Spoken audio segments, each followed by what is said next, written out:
Okay, Henry. So as you have heard in both of our previous interviews, I'll just remind you that this is not a private conversation and is ultimately going to be made available to the public. Um, we certainly want this to be an enjoyable experience for you. So if at any point it becomes less than that, or if you need to take a break, if you would like to uh, switch to a different topic of conversation, just let me know those things.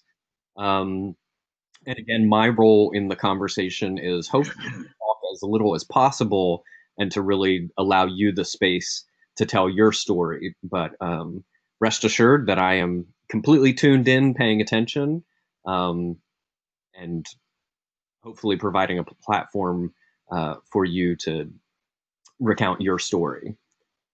So today is Thursday, May the 28th, 2020. My name is Andy Reisinger, and I am conducting a follow-up interview with Henry Kahn as part of the Department of Special Collections and Archives at Georgia State University's Great Speckled Bird Oral History Project. And at this moment in time, we are in the midst of the COVID-19 pandemic, so we're unable to be conduct this interview in person. So we are doing it virtually um, through the WebEx platform. And just before we jump into the conversation, if I can get your verbal confirmation and consent to be recorded. Yes, I consent. Excellent.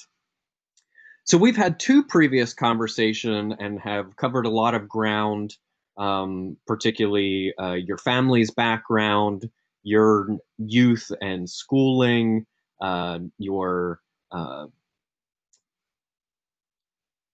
career, your training as a physician and teacher, professor, um, and a lot of your activism over the years. So today we're coming back to revisit some points in your life to get a little more information, and then to bring things in our previous one of our previous conversations. We had covered a lot about your career up through your retirement from Emory University in 2001.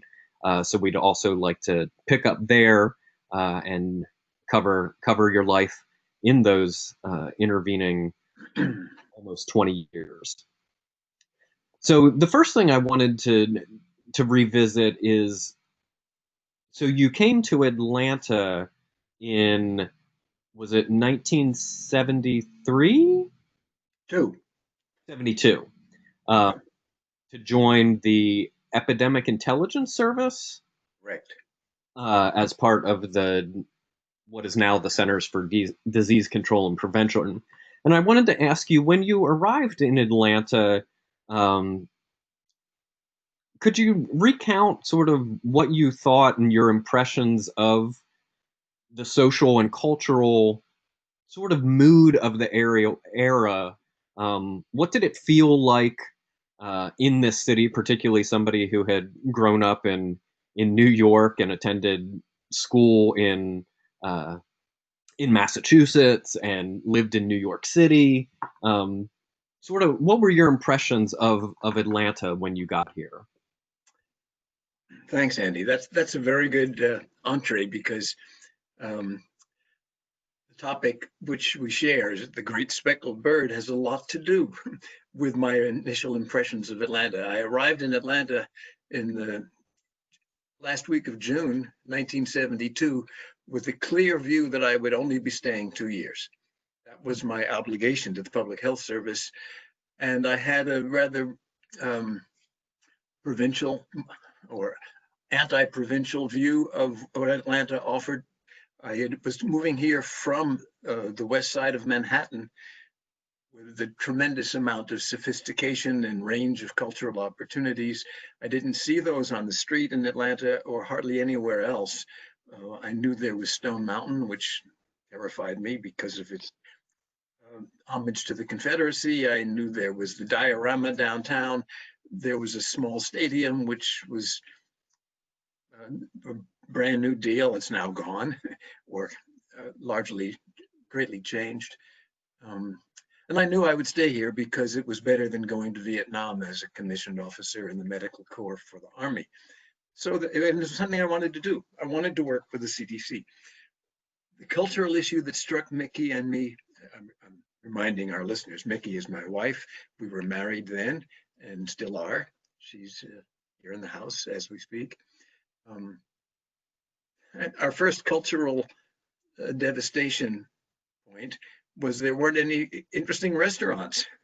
Just we came from the west side of Manhattan, where in 2 blocks I could walk to the Sichuan Gardens, which the newly arrived Chinese ambassador at the UN in New York, he had arrived just about the same time I did in New York City. When asked, where do you eat? He says, oh, we eat Sichuan food. That's the best Chinese food. And Mickey and I said, what's that? And we learned there was a Sichuan restaurant only 2 blocks from our house, the same one that the Chinese ambassador went to.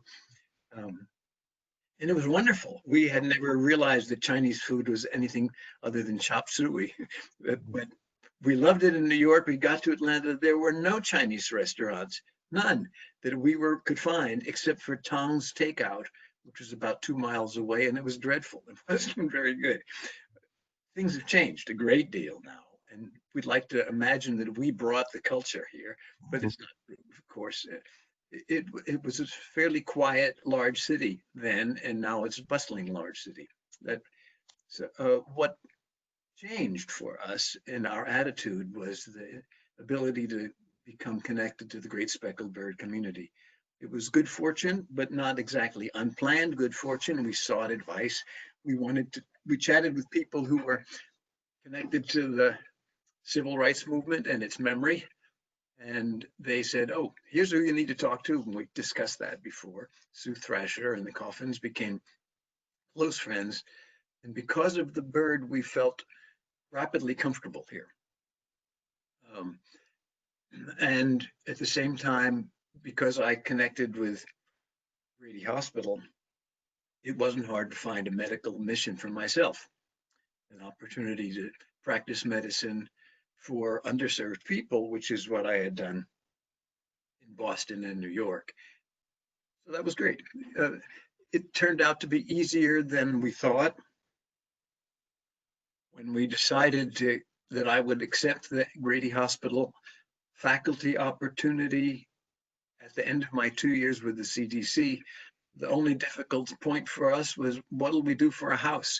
And we quickly said, where we are now is pretty good. We already have some pleasant neighbors.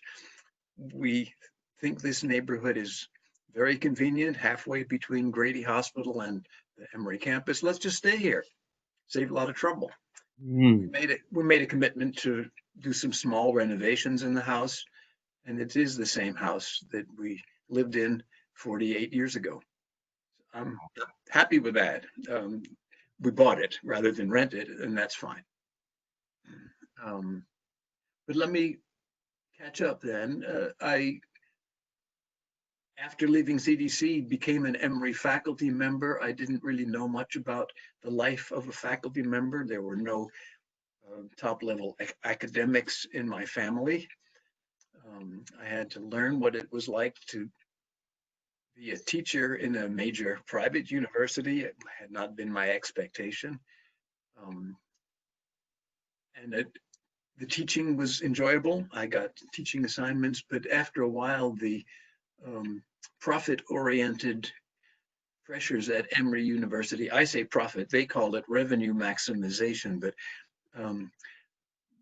they stressed me, and I didn't feel that I had an adequate protection of the academic freedoms that I had been led to believe came with tenure, which I did get after about 5 years on the faculty. I got tenure. It didn't come with economic security. I had to go hustling for grants. And every time I approached success or gained success on the grant, I recognized that portions of my grant were quickly disappearing. They were siphoned off into another faculty member's account, and much of them went to the dean's mahogany desk. That was not enjoyable. And I decided that I should reach out and do part-time availability for other institutions that I care about. The American Cancer Society, hired me part-time for 4 years to work on some of their projects. But the one that interested me most was the CDC's blossoming chronic disease efforts. CDC was not at that any longer just limited to communicable diseases. And I had played a role in building the interest in chronic diseases at CDC. And when some of the active intellectuals there asked me to work with them on projects, some of them related to pregnancy risk factors, not risk for pregnancy, but risk for the fetus during pregnancy. I thought that was fascinating. It allowed me to investigate things about racism and poverty and illiteracy. I enjoyed those opportunities to do supported research with CDC colleagues. And then the diabetes team at CDC picked up on my interest, invited me to help them with some projects that allowed me to travel on their behalf. I went to India 3 times. I went to China once. I went to the Netherlands on several occasions. 4, I think. And what years are these activities occurring? The Sure. American Society with the CDC. They began as I get closer and closer to my retirement in 2001, starting in the mid 90s, like Okay. 96, 97. And I found those were capturing my attention as much as my work in the neighborhood clinics as a clinical provider. And that went downhill when an Emory dean fired all the doctors in the neighborhood clinics. And one day, it was his decision that he didn't owe that to Grady Hospital to provide doctors there. I was the only one of 18 doctors that wasn't fired because I had tenure. Mm-hmm. I became discouraged about the degree of non-support that Emory showed to the neighborhood health centers. So after several good experiences with the CDC part-time project collaboration, the division or the branch chief with whom I worked within the diabetes division at CDC surprised me and said, "Why don't you come work with us full time? We like what you're doing." And it took me a couple of weeks to rethink my interest. And as soon as they said, "You can still see your patients a half day a week, we won't object to that," I took that opportunity. So in 2001, the last day of, I guess it was July, roughly the middle of the summer, I retired from CDC, and the next day I showed up as a CDC, I retired from Emory. The next day I showed up as a CDC employee, moved my desk a few miles, and stayed there for 17 years. And at this time, where you mentioned that the CDC was willing to allow you to continue seeing patients, where was that occurring that you were still having? I had been all along almost exclusively seeing patients in one neighborhood clinic. I participated in setting up half a dozen of them, Mm-hmm. but I worked with what we call the DeKalb Grady Clinic. And I went from being approximately a half-time physician there to being just one afternoon a week. So we call it a 10th time. Right. And I was not paid for it, but CDC covered me. And in fact, CDC also made that an explicit part of my work contract that I would be able to work at a neighborhood clinic for one half day a week. And that was an official assignment for me. Therefore, my malpractice insurance was on the ticket of the US government. They just covered me, so I didn't have to purchase separate malpractice insurance. Right. As an aside, in 50 years of practice, I've never been threatened with a malpractice suit, much less prosecuted with a malpractice suit. So that's fine. But made it easy. The CDC did make that easy. So one of the projects that CDC wanted me to work on had to do with my interest in whether diabetes in adulthood was a consequence of something that might have happened when that adult was itself a fetus. In other words, before that adult was born. Mm. And that continues to be a theme of curiosity in the medical literature. It surely, there are such relationships, how strong they are and how they are mechanistically, how they come about is still in doubt, but I joined the CDC and former colleagues at Emory in the School of Public Health on a project that sent me to the Netherlands 4 or 5 times so that we could review the adult experience of over 1,000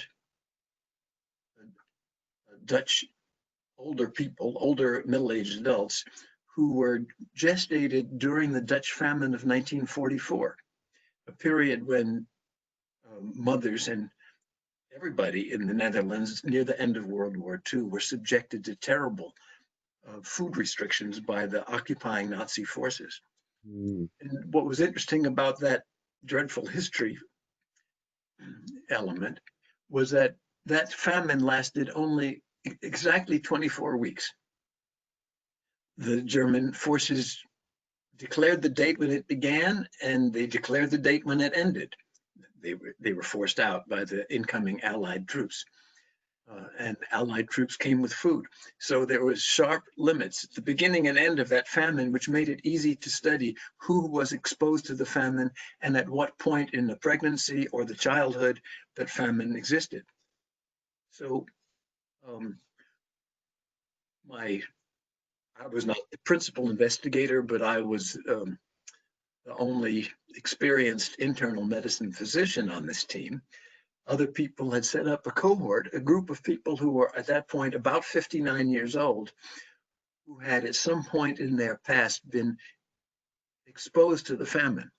We were especially interested in a group that we selected that was right in the middle of the famine. They were in pregnancy. They were fetuses.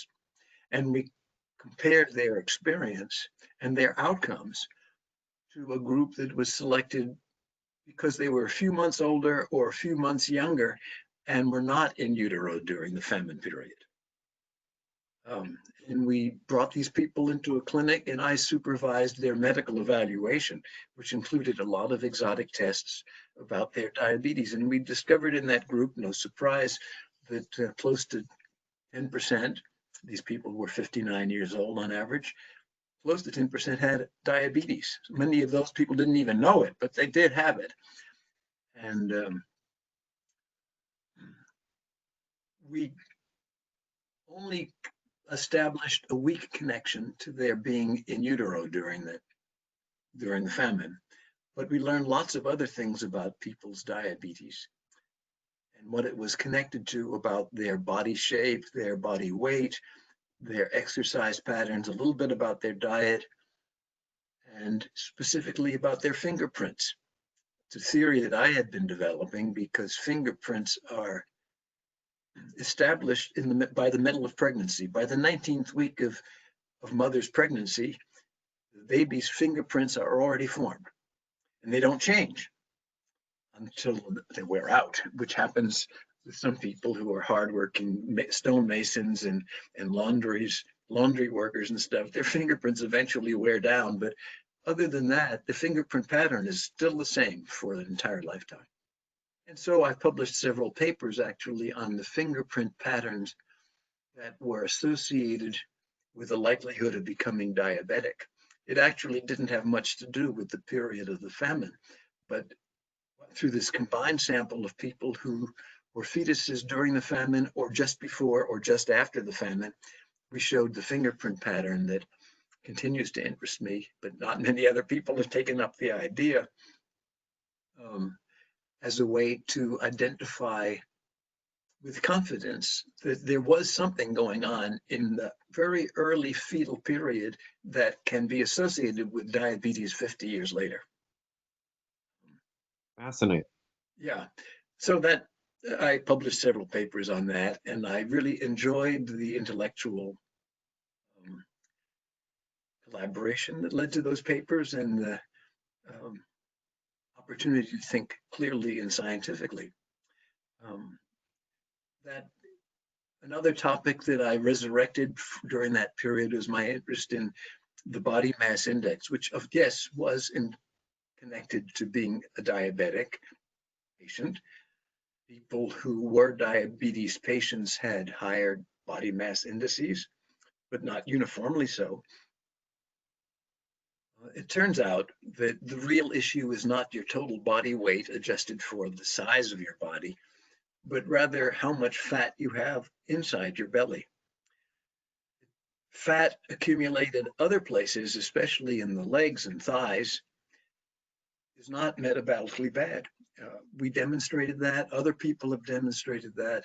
It's now well accepted, but we still use the weight as if it's the problem. The weight is not the problem. The weight is just roughly correlated with how much fat is inside your belly. But if you have a heavy body weight and the fat inside your belly is very small, you're not at risk. To the contrary, if you have um, a lot of intra-abdominal fat, but a low body weight because your bones are frail, your muscles are few, uh, your beard is short, um, whatever reason you have low body weight, but you do have a lot of fat in your belly, you're still at risk. That's the issue. So I actually developed a caliper that allows us to estimate. There are other very expensive ways to estimate how much fat is in your belly. For several $1,000s, you can have an MRI scan, you can have a CT scan, but for no money, you can be evaluated with this caliper. You just lie down and we see how high your belly rises off the table. Okay? This caliper can just be slipped under your back, and this says how tall is your belly on the table.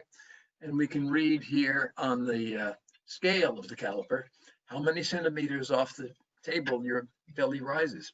It turns out that is a strong connection with having or becoming a diabetes patient, more so than the body mass index. People have also, of course, used the waist circumference, which means use a tape measure to just see how far around how the circumference of the abdomen is. It's not always easy because the tape measure slips and slides and it may not be horizontal. Mm. That is associated, but it includes a lot of fat that's outside the belly. The so-called love handles are really not very threatening to your health. It's the fat inside the belly. And when you lie down and you see how high your belly comes off the table, that's mainly the fat inside the belly that's lifting you off the table, your abdomen off the table. Fat outside the belly falls to the side of the table and doesn't participate very much in that measurement. So this is called the sagittal abdominal diameter. And many people in Scandinavia and India and Brazil in particular, but hardly much in the USA, use that to identify people who are metabolically in trouble. More so than their weight. It's how high their belly comes off the table that's the real issue. Wow. I thought that was fun, and it generated a bunch of papers and a fair amount of attention. And does that apply equally to both types of diabetes? No, Yeah. we're talking about type 2 diabetes. It's a good question. Type 2 it applies even to people who don't have diabetes. It also is associated with hypertension and several other metabolic diseases. But type 2 diabetes is what we are concerned about, which is vulnerable to the acquisition of bad fat. Mm-hmm. Type 1 diabetes arrives through a different mechanism very early in life, usually when some immune phenomenon wipes out the pancreas. That's a really very different system, not related to the stress of too much bad fat. Okay. Anyways, so much for the sagittal abdominal diameter. Sagittal just means the dimension from the back to the front. a lot of fun. Kept me occupied, apart from traveling to show this off in China and in India and in the Netherlands. I also was able to incorporate this measurement into a national nutrition survey, which the CDC sponsors. It's called the NHANES, the National Health and Nutrition Examination Survey, which is now an annual thing. It involves thousands of people statistically selected to represent the United States every year. The NHANES has always measured your weight and your height, and has usually drawn some blood and usually taken samples of your urine, but they've never measured the abdominal diameter before. With my insistence, I was able to get them to do that for 6 years in a row. So we now have a lot of data on thousands of people starting at age 8 up through 90 plus years of age who represent the United States. And we know now what the normal values are of the sagittal abdominal diameter. And a variety of people are using that, I hope more will, to pursue medical questions. How does this relate to their blood pressure? How does it relate to their diabetes, et cetera, et cetera? I'm pleased with that. Those data didn't become available entirely until after I left CDC 2 years ago. So I'm hoping my successors at CDC will use it in due time. Yeah. That was fun. I enjoyed that intellectually. I did not enjoy CDC's declining commitment to careful science. In this time of the pandemic, the COVID pandemic, I don't have to rehearse the evidence that's now become well known. The CDC has dropped the ball more than once, perhaps for political reasons. We were given in the Chronic Disease Center fairly clear signals that we should do the science that's important to our stakeholders, which is an interesting phrase. I didn't make that phrase up. The stakeholders turn out to be, when you look under the hood or scratch the surface, stakeholders tend to be big pharmaceutical companies, big hospital chains that want data for their purposes. Of course, there are patients. I think those are the stakeholders. Right.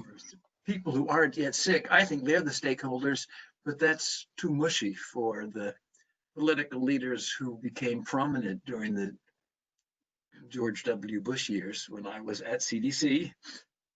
They didn't go away during the Barack Obama years, and they became prominent again during the Donald Trump years, leading to my decision to retire, even though I still had a fair amount of energy on these work topics. I miss having retired in 2018. I miss the younger collaborators. Almost everybody in my division was younger than me. The only one who was just a year older than me retired herself last year. So there's no more old folks left in our division. The younger ones have families, they have mortgages, they have things they need to be worried about beyond what they get to do. So they just tend to lie low, and they have not been allowed to push their scientific insights as well as I think they would if it weren't for the political environment at CDC. And just to be explicit with it, how would you comment on, assess? It's very interesting that you, very early in your career, between 72 and 74, were working with the CDC, and then at the end of your career as well, how would you uh, compare those two times, the atmosphere? Quite different. I think in our earlier interviews, what probably a year ago, Mhm. I probably mentioned my early experience at CDC, in which I was well supported when I came up with epidemiologic evidence that a particular IUD made by a and marketed by a big device manufacturer was actually hurting women. Yes, Um, the Dalcon Shield. the Dalcon Shield. CDC didn't hesitate to support me when I challenged, in effect, the practices of a major corporation. A.H. Robbins was its name. It's gone now, but um, I felt totally supported in the mandate to pursue the science. It wasn't actually a hypothesis was pursuing, but it popped into the data. It was irrefutable. The connection was there, and I said, "Can I say this?" And they said, "Of course. That's what you found. You ought to do it." And they defended me all along. And I think I mentioned also previously that they assisted me responding to a plea for help from a prominent epidemiologist in Chile in 1973. Hmm. The director of the CDC, whom I could access within 15 minutes, my boss said, "Let's go see the director." And I got to his office in 15 minutes. I may be lying. It might have been 20 minutes. I don't know what I told you a year ago, but it was far less than an hour. We wound up in his office. And within 15 minutes of the start of that interview, he was on the phone to Henry Kissinger in the State Department saying, "We would like this researcher protected, and please bring her to Atlanta for us." And he did. That was the kind of stuff that couldn't possibly happen now.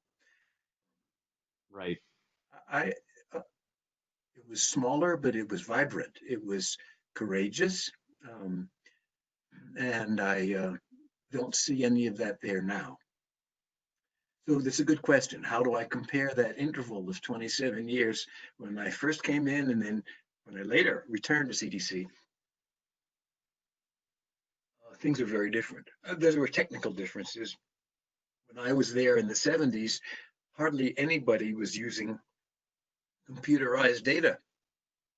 And one of my innovations, it was not very profound by today's standards, but I actually conducted a survey of American physicians that had to deal with 50,000 responses, 50,000 responses. Um, and we did. We computerized it with punch cards. And of course, that's now routine at a place like CDC, and taken for granted. And it's very exciting. The computer power is far, far more than we ever dreamed we would have back in the 70s. But that computer power isn't always used to good ends. That's how I would summarize the contrast. Right. I miss the chance to be formally engaged in these research enterprises, but now, over 18 months into retirement, I stay active. I maintain my database of electronic bibliographic database of articles that I think are important. I have on my computer at home, I have 27,000 articles, 27,000 stored that I think I may want to, that I've indexed well enough that I could quickly cite them and put them into a manuscript if I write another paper next week. Mm. And I do continue to write, but much less frequency. I was a co-author, not a leading author, a co-author on a paper in the Journal of the American Medical Association just 3 months ago, 4 months ago. And I probably will have another paper next year, much lower frequency of publication, but it's fun for me to stay in touch with my old colleagues, and they value my contributions. which are modest, but ones they hadn't thought of before. Yeah, and just Yeah, remain. I enjoy the where I've been and where it puts me now as a scientist and physician is a pretty reasonable way to a trajectory that makes it easy to say it's been worthwhile, and I still enjoy it. And the scholarship that you continue to do is that related to the work on the alternative to the body mass index and diabetes, or? I wish it were. If somebody offers me a co-authorship on a paper in that area, I eagerly would take it. The paper that I co-authored in JAMA, the Journal of the AMA,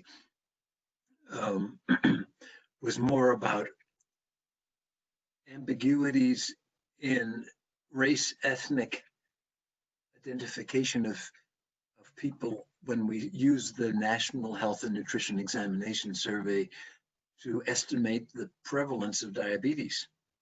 Turns out that the federal sources like NHANES, this big examination survey, categorize the race and ethnicity in very bizarre and inappropriate ways. So the ethnicity means only, are you Hispanic or not? Mm-hmm. What's a Hispanic? And we were able to use the NHANES data to disaggregate the category called Hispanic and the category called Asian. What's an Asian? Besides being, I believe, more than half the world's population, there are many different kinds of Asians, and the Asians in the United States may have been here for 10 generations or half a generation. They may come from Cambodia or Sri Lanka or Pakistan or Afghanistan or North or Korea. And they can't all be the same. And so our contribution in this large article in JAMA was a critical assessment of how sad it is that we lose crucial information by aggregating all Asians together and all Hispanics together. We demonstrated in 4 categories of Asians. We only had large enough numbers in 4 subcategories.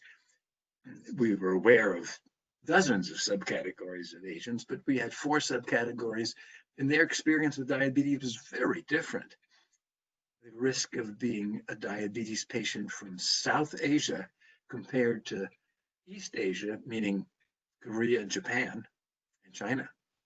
East Asia, small category, Korea, Japan, and China. Right. The difference in diabetes is massive, terrific difference. And think how much information we lose by our inability to appreciate that not all Asians are the same. The same thing with Latin American, Hispanics, as they call it. The difference between the risk for diabetes in Puerto Rico and Argentina is huge. But we've lost that. Right. By the poor standards applied to the data that the federal government publishes.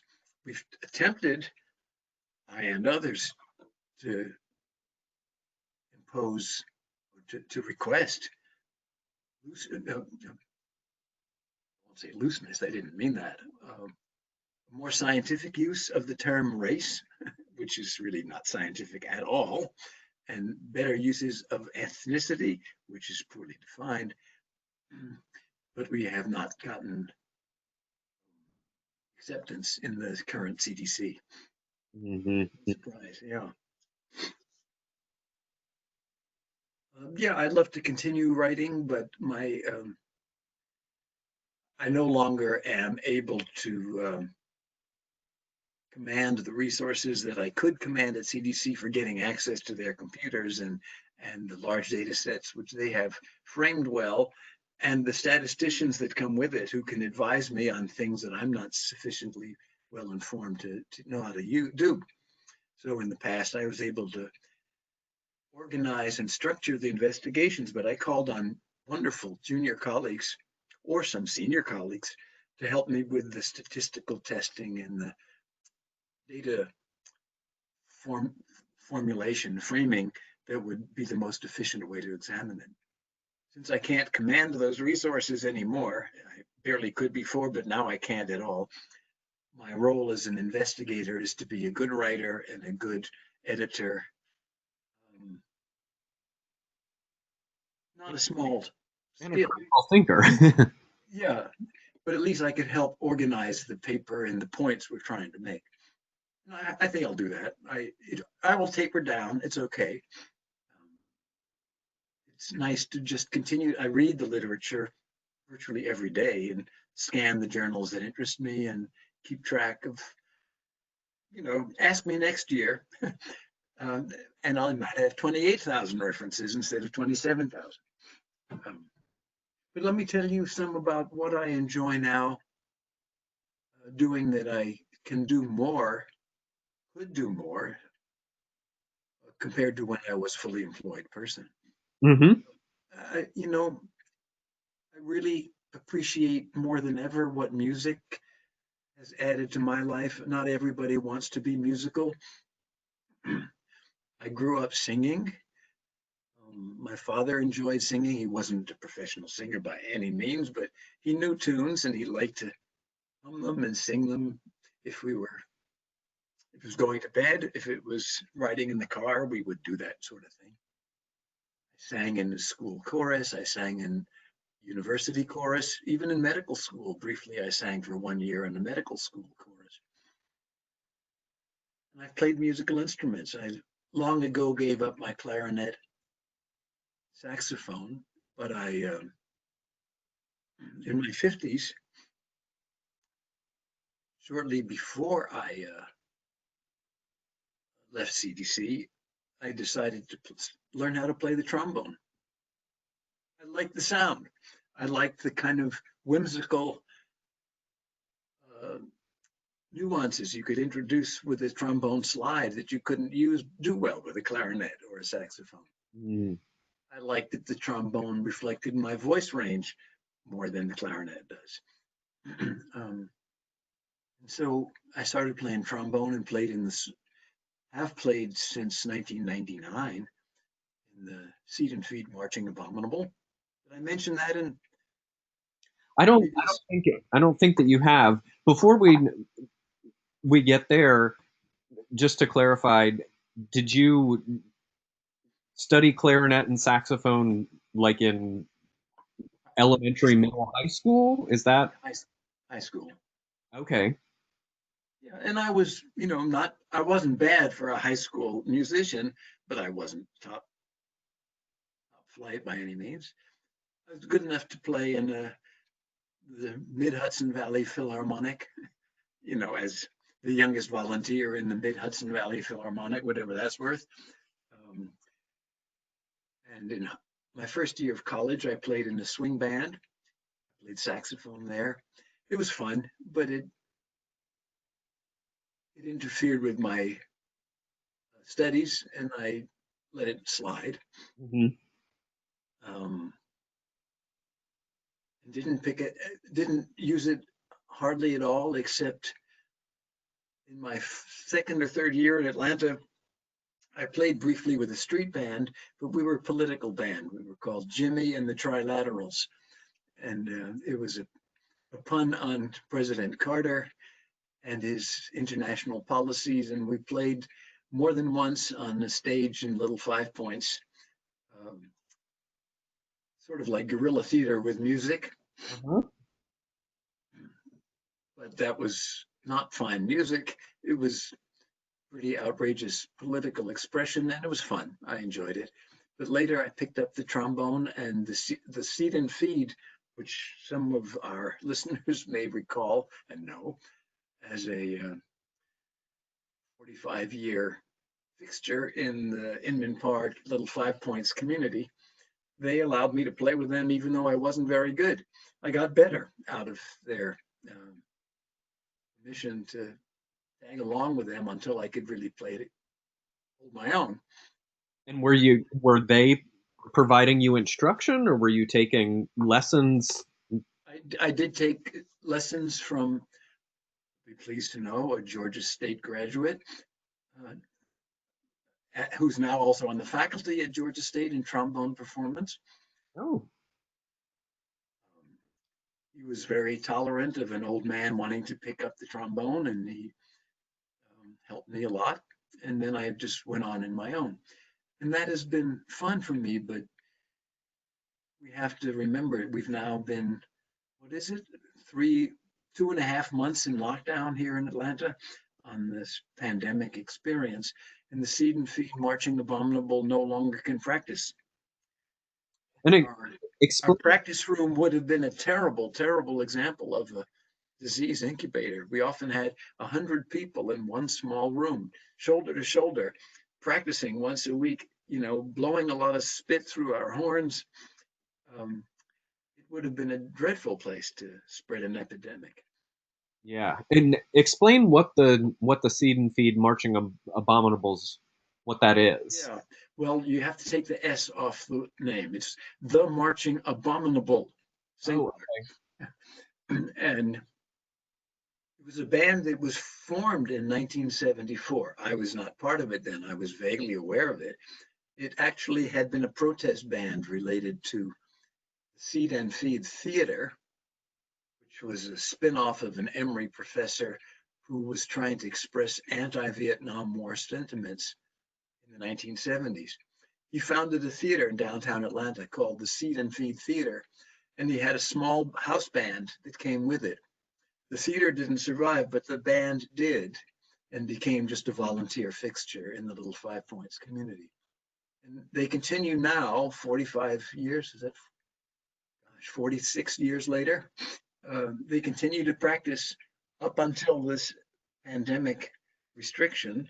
We practice virtually every Tuesday night in the little Five Points Community Center. And we've had some very old musicians, excuse me, also some very old physicians and musicians. We've had a lot of middle-aged ones, and we occasionally get junior high school students who come in and play with us, some high school students, some students in the university levels. Many of the members actually were players in their high school or college experience, dropped out for 20 years, and in middle age say, hey, I want to play again. Can I come join you? And they did. We're known for our outrageous costumes. And the one thing we don't do at all is march. We hate marching, but we make fun of marching. So it's not really a marching band at all. It's a faux marching band, Mhm. the Marching Abominable. This year, we could not fulfill our expectations of leading the Inman Park parade at the Inman Park Festival. We've always been the beginning of the Inman Park parade has been our band. Usually we bring in over 50 participants in the band at that point. This year, the parade has been canceled. All we could do was to um, prepare videos of about 30 of our band members playing in video cameo performances, edit them all together over a music soundtrack of our band, and um, plaster this video on the side of a video truck. And we ran it through Inman Park. Where we couldn't have the parade, we did have a video performance running down the route of the parade instead of our band. And that later went on to nearby neighborhoods and out to several hospitals where they performed for COVID patients and for medical staff. Yeah. Nice gesture. But I miss not playing with them, much as I have recently had to back off marching with them because I have now a nerve disorder in my feet, which makes it very hard to march and play trombone at the same time without sort of being at risk of falling down. Right, right. So Before before we get there, can you describe the music that the band plays? yeah, well, there are some classical marching band music that we play because that's what marching bands play, the John Philip Sousa stuff, Stars and Stripes Forever, and so forth. We do a few of those and just make them wacky. But much of what we do is rock and roll, Latin numbers, funk, and fairly solid swing numbers from the 1940s and 50s. Very mixed. Yeah. We always lard our performances with surprise numbers that no one ever heard before from us, you know, so it's a lot of fun. But I also, having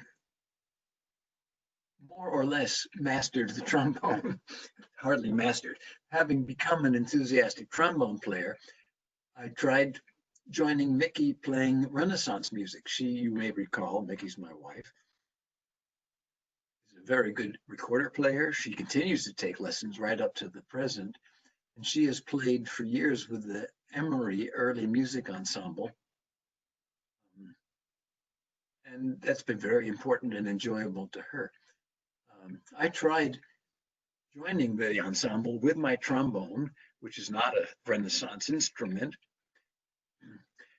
And I tried to make it sound like a Renaissance instrument by wedging paper or different kinds of mutes into the bell of the trombone. And I could go along with the music, but the director wisely said, no, this is not suitable. We can't do this. Why don't you get a real sackbut? So a sackbut is my other current musical instrument, the sackbut, S-A-C-K-B-U-T in English. It has many other names in other European languages. I have now bought a sackbut. It's a replica. Let me show you one. Yeah. Here's a sackbut. It looks like a trombone, but it's much, this one is virtually the same length as a modern tenor trombone, but the mouthpiece is a little different. It's flatter. The tubing is quite a bit smaller, and the bell over here is much smaller than a modern trombone. A modern trombone will have a bell that's at least twice, almost 3 times the diameter of this bell. This is called the bell. So this sackbut was a major instrument in the 16th century in Europe. And not only, actually, it made its way with the conquistadores into South America as well. And it was played throughout Western and Central Europe in the Renaissance period. This is a replica from 1500. Yeah, that's where it is.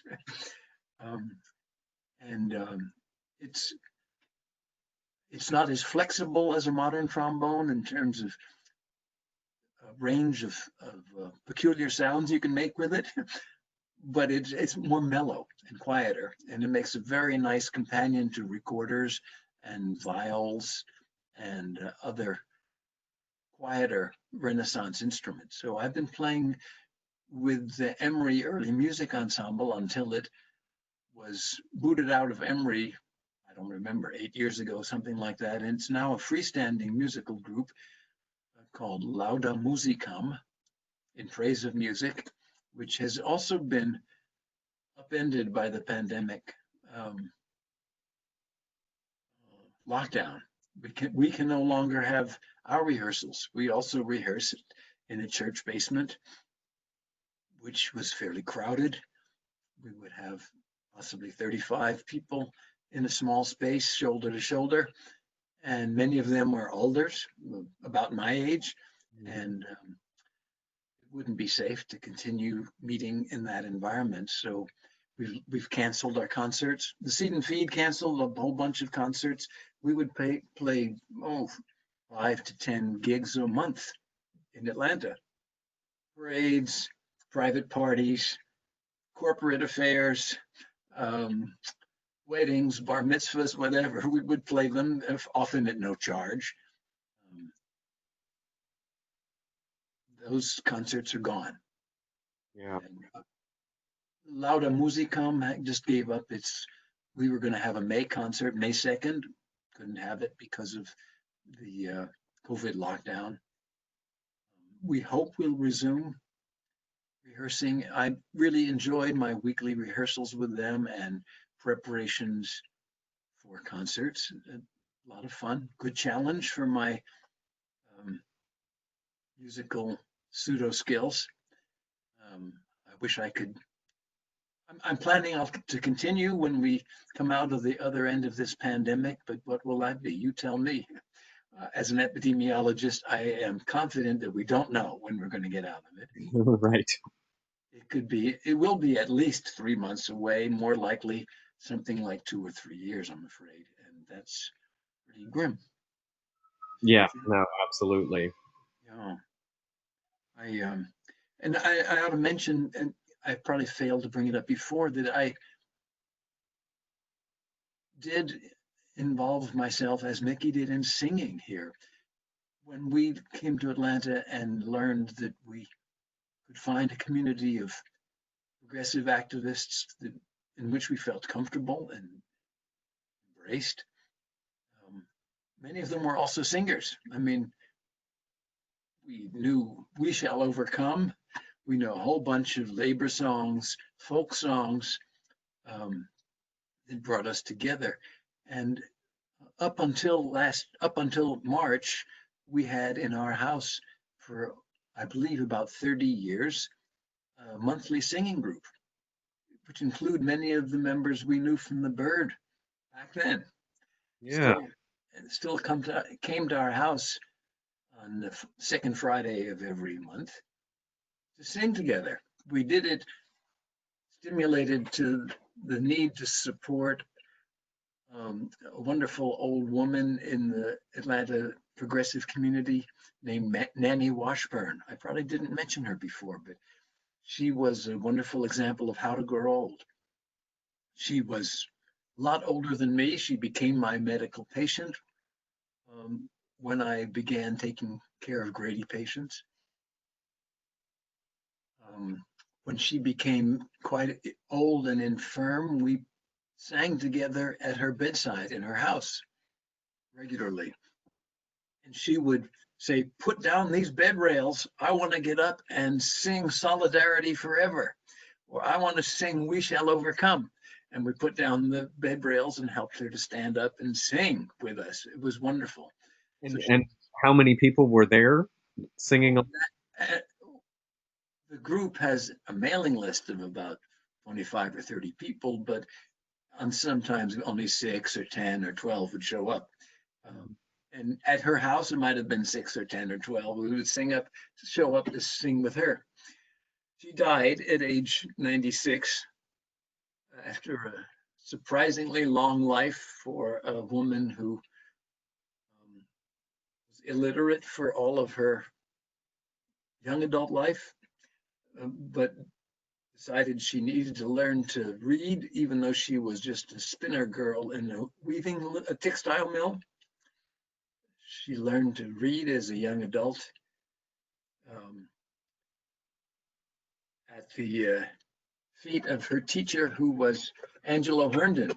I don't know if you know the name Angelo Herndon, but he was. Absolutely, yeah. Angelo Herndon taught her how to read. She was a white woman. Angelo Herndon was a black man, notorious in Georgia because he was a union organizer and a communist. But he taught Nanny how to read as a young adult, and she was forever grateful to the union movement for familiarizing her with the stories of the world. It was great. Now, my computer has gone down for some reason. Have you lost an image? I can still hear you just fine. I don't understand what has happened. Yeah, I can hear you. My computer has been temperamental, and so I've never been able to see your image, and have just been. My own screen is gone. I can't even tell you. Let me. Wait, hold on a second. Yeah. Let me send a message to Catherine really quickly. I'm afraid it's probably my internet, because the computer's come back up. Here, I seem to be on again. Do you see me? Well, Yeah, let me check with Catherine to see, since she seems to have a stronger uh, signal and bandwidth connectivity. Um, I'm banned. I'm back. you are. What? Yeah.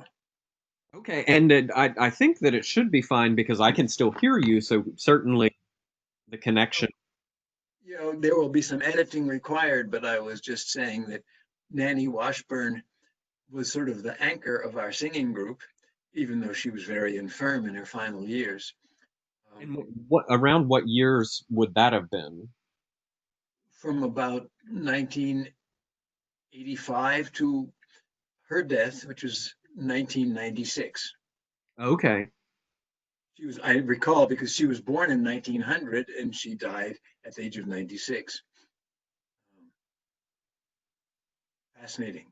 Quite Yeah. a It's an opportunity for Mickey and me to arrive as carpetbaggers from the north and hook up with this wonderful old lady who told us what it was like to be a poor white girl from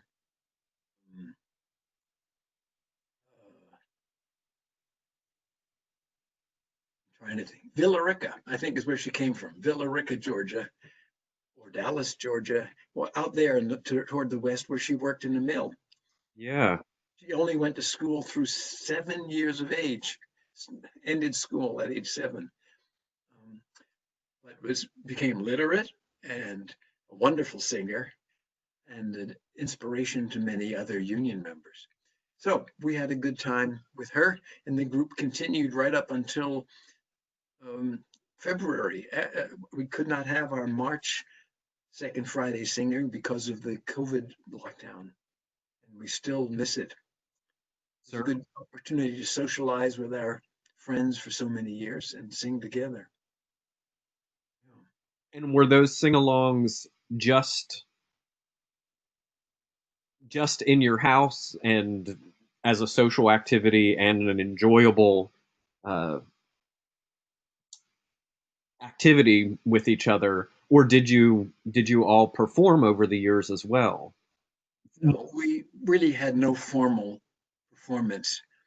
Um, Sometimes, if several of us found ourselves together at a political event, we would sort of look at one another and say, let's get the group to sing. And then we would provide a core of confident singers. Didn't say good singers, I just said confident singers who would remind the rest of the group, we all know we shall overcome, or we all know solidarity forever, or whatever. Hmm. So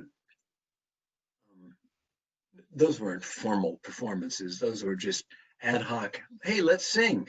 Yeah, We're at this meeting, or it's the end of the meeting. When the other church community would say, "Let's hold hands and pray," we would say, "Let's hold hands and sing." yeah, The group was not restricted to the old movement. Gradually, it evolved. Some of the old movement people have gone on. Some of them are no longer with us. Some of them were never singers to start with, and we've acquired additional adherents from the neighborhood, from our other school activities, political activities, whatever. It's been evolving. I hope it resumes when the lockdown comes to an end. definitely. Sure. So those were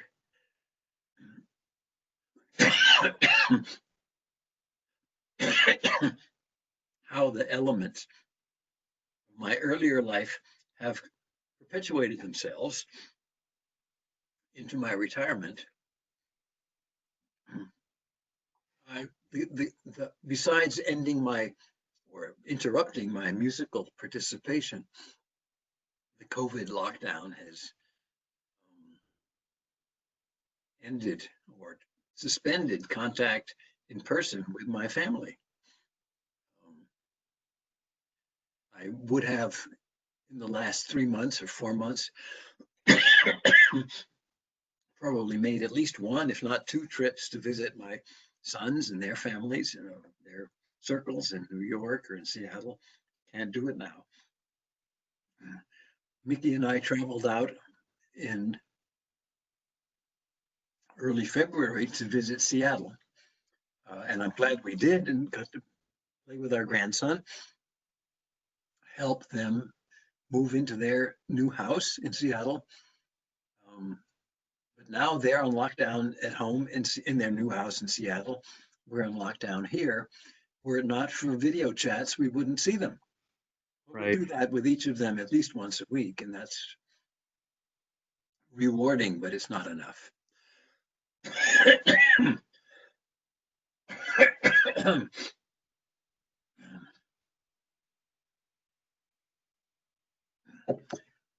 I hope we'll have more opportunities to spend time with them. That would be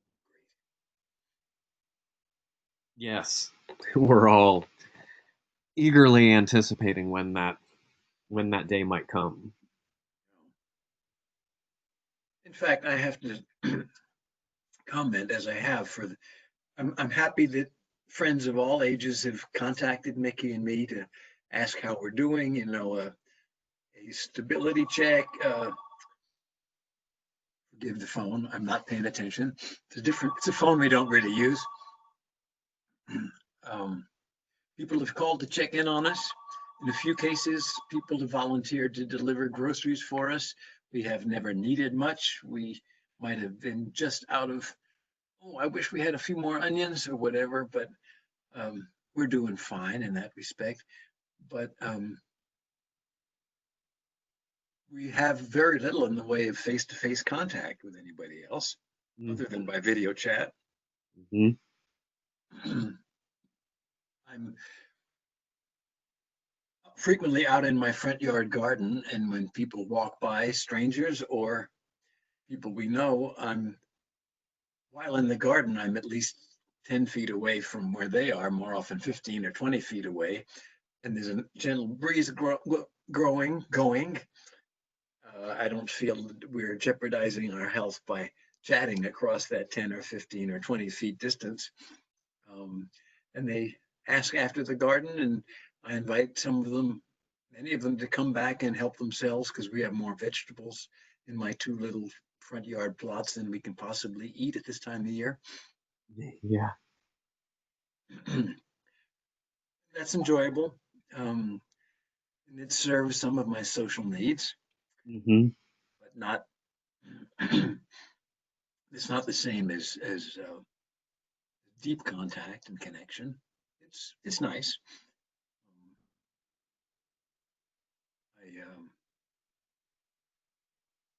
I feel the joy of gardening. It's interesting. I suspected I would, and I do. Um, it's comforting, and it's something you can do in isolation. Mm-hmm. And although my nerve disorder in my feet doesn't make it easy to work in the garden's small enough that I can take out a kneeling stool and accomplish just about everything I need to do, and then slowly get up and walk back into the house carrying a basket full of, what would you like? Chard, kale, snow peas, lettuce. We got them, Right. Have you been a gardener previously, or is this a new hobby for I have tried to be a gardener for at least 25 years, but it's much better now. Partly because I have more time to spend on it, but you? also because a year ago we had to sacrifice a very large shade tree that was growing alongside our house. It was not looking healthy, and it was dropping limbs on our neighbor's driveway, et cetera, et cetera. So we got rid of that shade tree, and suddenly the garden started to grow. Imagine. Yeah. Right. So between the benefits of getting older and smarter and having more compost each year to dump in the garden and the loss of the shade, it's now a very successful garden. People Yeah. come by and just take pictures of it. Wow, you get a lot of vegetables out of 32 square feet. Right. Has that been your primary way of provisioning yourselves with groceries and necessities, or you No, we get toilet paper elsewhere. Canned goods. No, it isn't really, but it means virtually every day we eat something out of the garden. Yeah. Just a bunch of collard, well, collards maybe later, but a bunch of kale or chard or a large handful of snow peas. And already I have some tomatoes on the vine. They're about an inch, maybe an inch and a half across. They're nowhere near ripe yet, but come by in 2 weeks, we'll have lots of tomatoes. Yeah.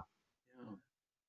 So And for your other groceries, are you having those delivered? How are you all adapting? we do have a small vegetable delivery service for vegetables and fruit that we don't grow ourselves. And Hmm. that is high quality, a little bit expensive, but we can afford it. It's very nice. And we live only 1 block from the public supermarket and 10 blocks from Trader Joe's. I can make a short run with my face mask, either of those once a week, and we're covered. It's Yeah. so I compared to the devastating situation in which many other people find themselves these days, we're doing fine. From your perspective as a long-serving physician and somebody that has thought deeply and been active in the world of public health, how are you thinking about this pandemic and the way that things are being managed in in our municipalities, in the state of Georgia, the nation, around the world, however you want to speak to, but how are you thinking about it? I confess to being despondent at times and disappointed, certainly, to say the least, because of the large number of authoritative figures who have violated all the public health principles that I would hold dear, including scientific principles of what is true and what is not true, and willingness to mobilize resources so that the largest number can be served well. We're not even close to that in this country. And there are similarly egregious examples right now in India and Brazil and even Sweden, which ought to know better. Um, Very disappointing and terrifying because it means that the large populations in the US and Brazil and India are going to suffer unprecedented, well, within the recent decades, unprecedented degrees of hardship, hunger, famine, and civil disruption. It's going to be terrible. And under our constitutional government, we've been pushed into a very bad situation where principles that should underlie that constitution and extend from it to how you behave together are being violated. I don't need to elaborate in this forum because it's more appropriate to stick with the great speckled bird era and its consequences. I think the bird would have been calling for and organizing demonstrations out in the street. They're happening, but we don't have a movement as well, a movement vehicle, a movement mouthpiece like the bird here in Atlanta. That makes that easy. It's very hard. I'm pleased that our mayor in Atlanta takes exception to the policies of Mr. Trump and Governor Kemp. Um, I wish she would go further, and I wish she had greater support from other government leaders. Um, I think the role played by Bernie Sanders in articulating what should come out of this terrible situation was very good and forthright and bold, but it hasn't survived. It hasn't. It doesn't seem to be the dominant commentary. I wish it were. Right. Instead, we are experiencing the exchange of petty and degenerate assaults on social policy. Small groups of people throughout Georgia and the world are helping one another, but the major political structures are failing us, and I'm discouraged. I'm not sure we're going to turn the corner before some maniac will do something to precipitate a deeper crisis. The worst would be declaring a major war. All the things that we don't need at this point in our species history would be a major war with thermonuclear potential. But I'm knowing how close we've come to that in the past, it wouldn't surprise me if somebody attempts to push us in that direction now. Right. Yeah. Cataclysm, it would just be outrageous. And add to that the burdens of climate change. I don't even call it climate change anymore. It's climate crisis, which is obviously real, probably man-made, could be mitigated to some degree by massive social investment and redirection of our social investments, but I don't see it happening. So I am burdened by these dreadful thoughts and not able to do much about it I never was able to do much about it, but I can do even less right now. Yeah. Not for lack of wanting to do. So I feel I could sort of wrap up where this is a good place I don't mean to be too glum. I don't want to play Cassandra for this interview series. Others may have done that, or maybe should. But I've enjoyed what I've done over the years. Some of it has kept me hyper vigilant in ways that are good and also bad. The many times in my my adolescent and adult lives when I've had difficulty sleeping because there were too many balls bouncing at one time, too many things I really wanted to accomplish and couldn't control. Well, that's the way it is. I survived those emotional threats to my own psyche. And I guess I've survived them pretty well. I sleep as well now as I ever did. Not perfect, but pretty good. Yeah. And I think that what gave me strength that dominates over the despondency has been the ability to identify and join progressive groups. Find, I would call them comrades. You could call them co-believers. You could call them similar souls who not only see a social vision of wanting to put things right in terms of the benefits to the largest numbers of people, the reduction of the influence of criminal profit takers, avoidance of war, the avoidance of racism, battling all those evil forces and staying sane. I have been lucky. I've found communities like that. Not all of them, none of them was perfect, but without them, I would have been much more easily driven into despondency. And I think my children and my grandchild will probably learn and appreciate the benefits of having a progressive community to work with. They too will find it hard at this time when social lockdown makes it hard to have a meeting. Um, can't even love your neighbors when you can't sit in the same room with them. You can't even have a picnic with them most of the time. Or sing with them.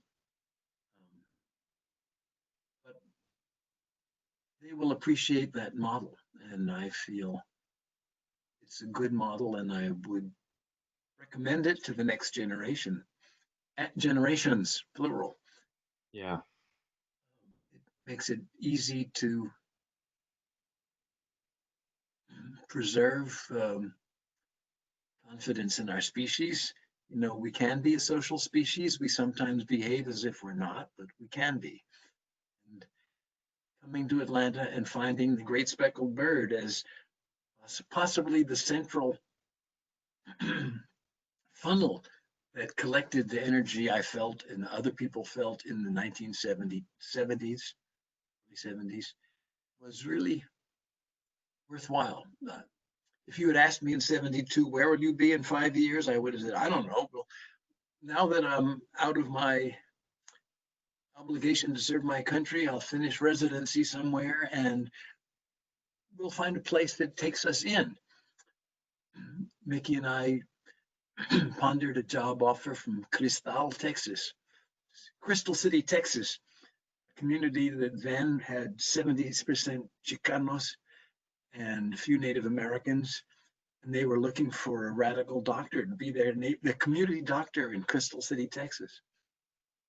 Could have happened, you know. Yeah. I wouldn't have had the benefit of the circle that I found here in Atlanta. And that would have been difficult. I would have probably labored on as a good doctor in isolation, not able to, being far too busy to take time in political campaigns, because if I were the only doctor in Cristal, I would have been working extremely hard and not had many peers with a comparable college education. You're the bird. Not that we had a criterion of college education. Many of the folks were either college educated or, like Nanny Washburn, were autodidacts, you know, self-educated with the help of a trade union organizer. And I could sit down with Nanny and have a conversation about what would have happened then to your movement in 1938. What would it have been like? You know, we would have had a historical perspective to talk about. Could have happened in any other community, but it happened here. And the great speckled bird helped me find those voices, my own and my neighbors' voices, to express those thoughts. So staying here was a better choice than going out to Cristal. Probably better than going to Canada, although I was already aware of the war in Vietnam and fearing what it might do to domestic life in America, and contemplating giving up on the States and moving to Canada after my CDC experience.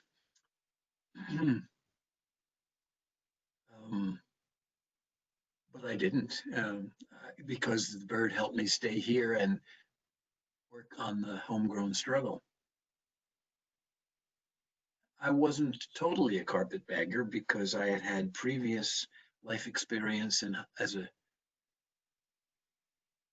11-year-old in Hollywood, Florida, and as a 21-year-old in the Summer Freedom Movement, the voter education project in Mississippi in 1964. I, paid my dues in that way. Learning the South and coming to Atlanta was probably a good choice. If the CDC were located in Washington or New York, more cosmopolitan site of a government office, I might have still been a more parochial, provincial, big city person, rather than stretching out to Atlanta, which then was not a big city. It is now. It has a lot of intellectual opportunities more than it did then. But I'm glad I did. I'm glad we're here. I'm glad the bird memory goes on. And I hope this project will facilitate the memories that made it memories of movement and movement activism that I think will be needed as we come out of the other side of this world pandemic. Yes, I hope that for the project as well, and think that it's well suited for such purposes. Yes, and I'm glad you're doing it. I want to congratulate you and also Catherine for the way you facilitated this, but you in particular, you've been a superb interviewer, giving me latitude I needed and guidance and corralling when I needed that too. That's been encouraging. It makes me feel like the end result of this cataloging of the bird experience will be a very useful resource for future generations. Mm-hmm, mm-hmm. Speaking of which, if you're amenable, I did want to go and still hit a few points specific to the era of the bird. In that time period, so the late '60s into the 1970s, were you particularly influenced by um, anything that you were reading, whether that be books or magazines, journals, or particularly by music, the arts, films, just the all sorts of cultural products? Was there anything that was really that you recall being a major influence on you?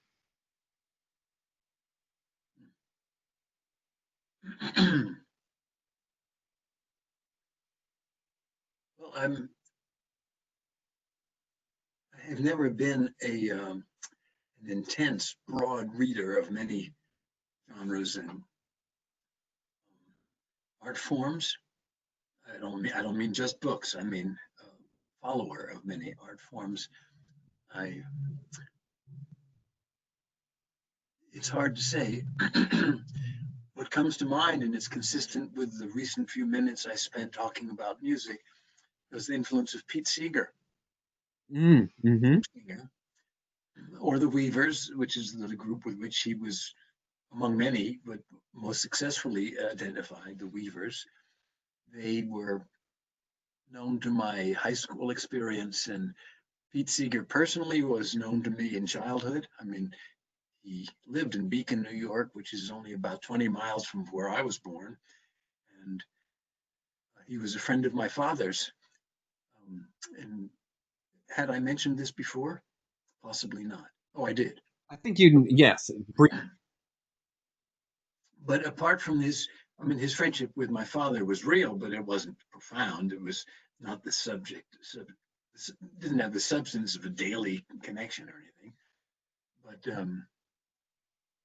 I felt very energized by his open spirit, his willingness to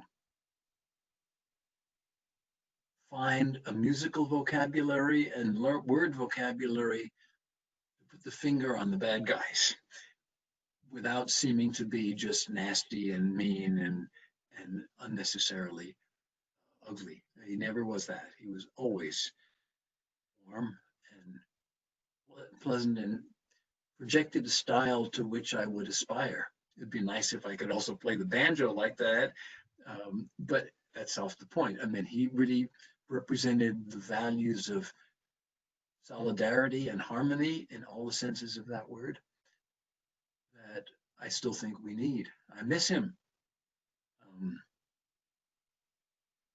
I I can't say I knew him well, although I had more than one occasion to go see him backstage after a concert, and he would remember me and remember my father in ways that were very nice and pleasant. but that's the only thing that comes to mind. I've read a variety of newspapers and magazines, many of them considered um, narrowly leftist, most of which didn't survive, but that's the bird was as successful as it got. Hmm. Were there so-called underground papers that you had been following in Boston or New York City, uh, that sort of gave you a taste or uh, an introduction to this type of journalism that you had experienced before your direct involvement with the Great Speckled Bird? If I really push my memory, I could probably name one or two newspapers, but none of them was, and some of them I remember as, oh yeah, that was cute, but they didn't rise to the level of being the dominant um, target of my attention. The only newspaper that came to mind, I cannot recall when it came to an end. It must have come to an end possibly when I was still in college, but it was there for many years. A newspaper that was mainly political, but had always a culture, a page or two out of a 16-page issue. You know, there was always some coverage of culture, and that was the National Guardian. Hmm. No relationship to the Manchester Guardian or the Guardian now in the UK, but it was a newspaper emerged as a response to Joe McCarthy, pretty much. Right. When it died, I cannot tell you. I don't believe I ever got it here in Atlanta, so it must have died before 1972, but possibly around then is when it died. I don't know. Mm-hmm. Nothing else that I read. Can't say I was enthusiastic about it because it wasn't always fun reading, but I felt it was sort of essential reading, not because of its cultural coverage. Right. In terms of cultural uplift and support, I can't emphasize Pete Seeger enough. Pete Seeger was the model of kind of person I would like to be, and the kind of influence that he had on other people, even though it wasn't explicitly academic and scholarly, it was extremely credible and moving in just the right directions. Hmm.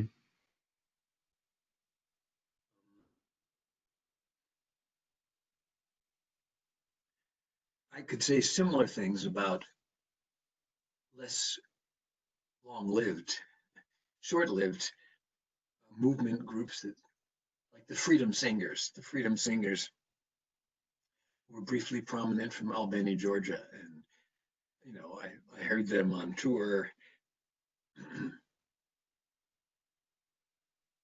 as well as here in the South, but they're short-lived, not long-lived groups, but moving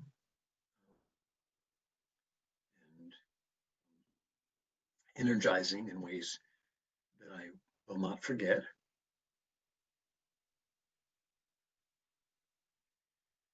Um, yeah, probably in the months ahead, I'll wake up in the middle of the night and remember some particular group or book. But I'm not somebody who reads 100 books a year. Nope. I read a good year. I might read 10 or 20 books and lots of journal articles, but most of those are fairly technical, public health oriented. Say, sorry, I can't enliven this part of the conversation with No, no, not at all. I think that that is telling and um, gives some perspective on what was most meaningful and memorable to you at that time. it. Absolutely. You had mentioned that when you and Mickey arrived in Atlanta, and you know, as you were finding community, that you know, folks who had worked in the civil rights movement, including Sue, but you alluded to other folks as well. What was your sense of all of the social movements as they existed at that time in 1972 when you arrived here in Atlanta? So, speaking to the civil rights and Black freedom movements generally, to women's liberation, the emerging lesbian and gay movements. Um, what was your sense or impression of those and the state that they were in when you arrived?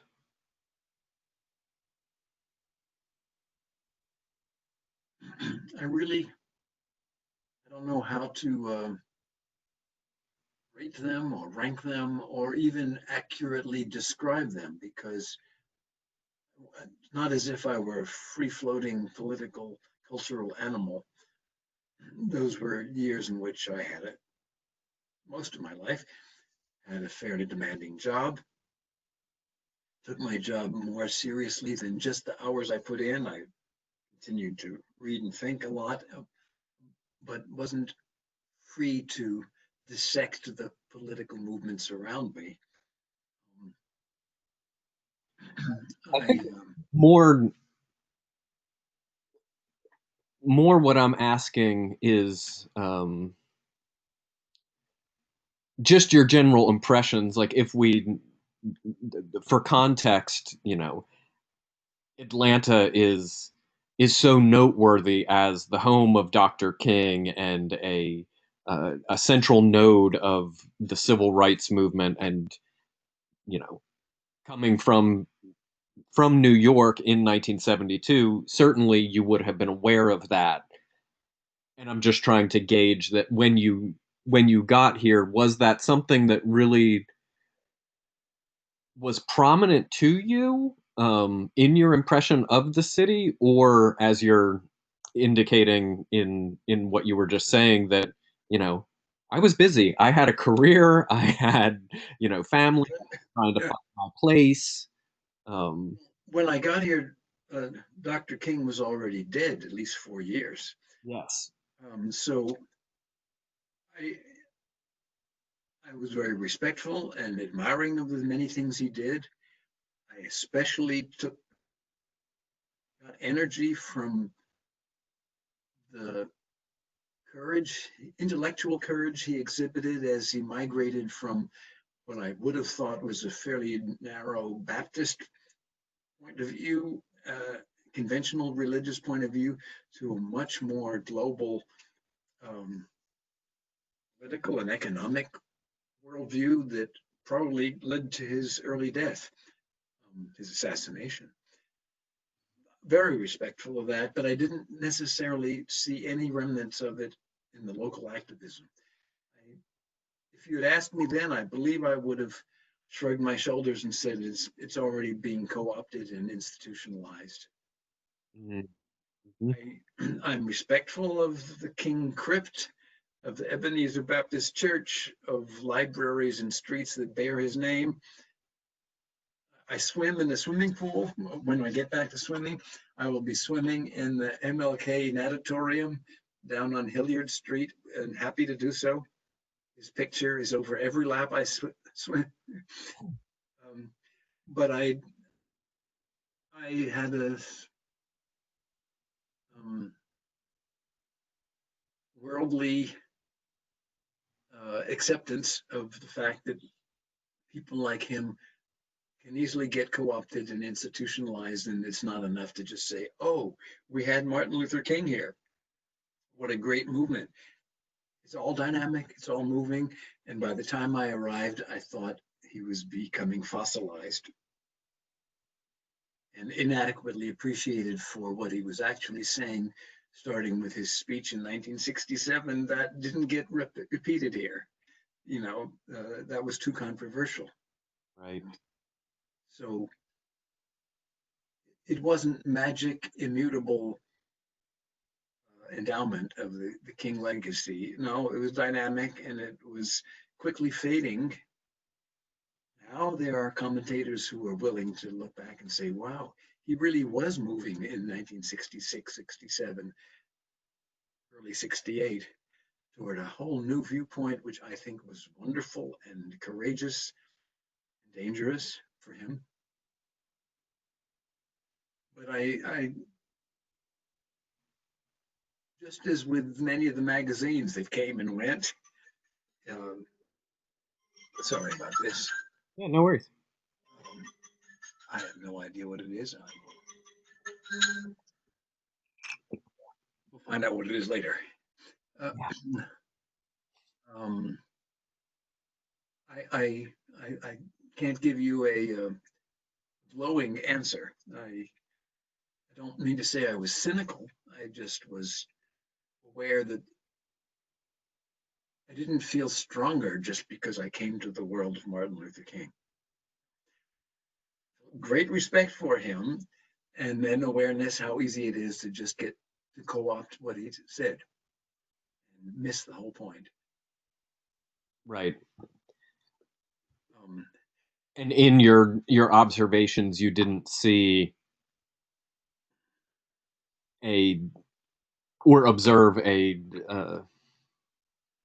sort of the ongoing grassroots activism of that firsthand. well, I only saw fragments of the grassroots. I experienced regret that my circle of activist friends rarely included a consistent Black participation. Mm-hmm.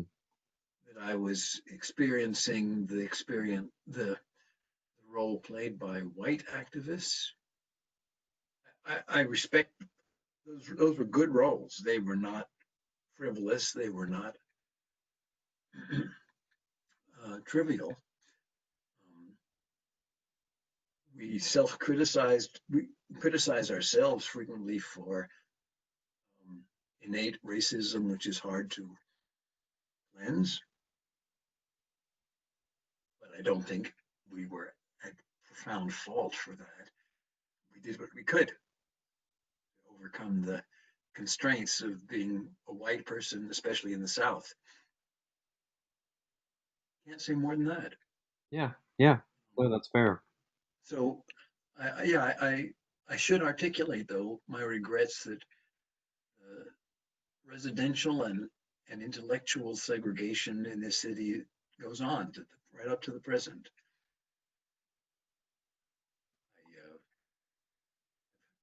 I only had short-term good experiences being part of the Black movement community, and it's not part of the Black movement, but rather supportive relationship to that movement. Frequently, it has to just be suspended, saying, "Well, let's try again."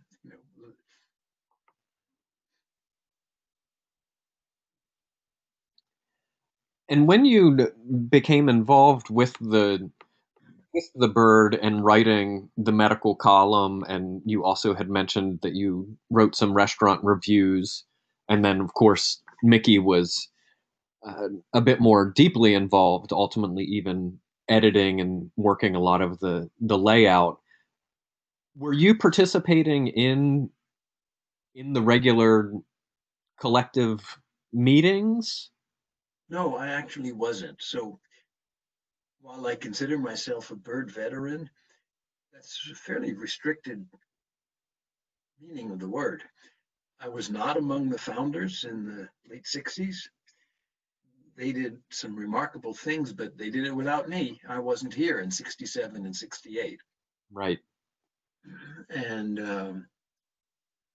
during the period that I contributed columns and a few restaurant reviews, that was not a major contribution. I mean, they were real, but I actually have a drawer here of the manuscripts of those, the hand typed with carbon paper manuscripts for those columns, and the stack of manuscripts is about that big, but they're not great journalism or literature.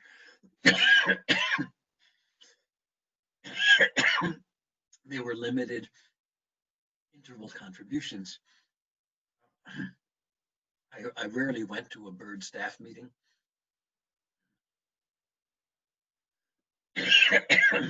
I did not participate in the cultural wing of the Byrd.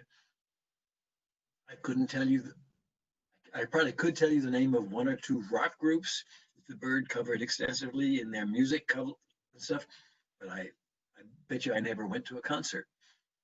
Mm-hmm. Those, did I smoke weed? Nope. My one experience smoking weed got me about 2 big puffs, and I felt terrible after that. That's it. It didn't turn me on. I didn't wear exotic clothes or have outrageous sexual experiences or whatever. I was not engaged in that level of the Byrd experience at all. I was willing to be tolerant. Was it your impression that a lot of other people involved with the Byrd that was more their scene? Yes, of course. So in my own mind, I sort of compartmentalized those issues. Were they there because they shared my anti-racism, pro-peace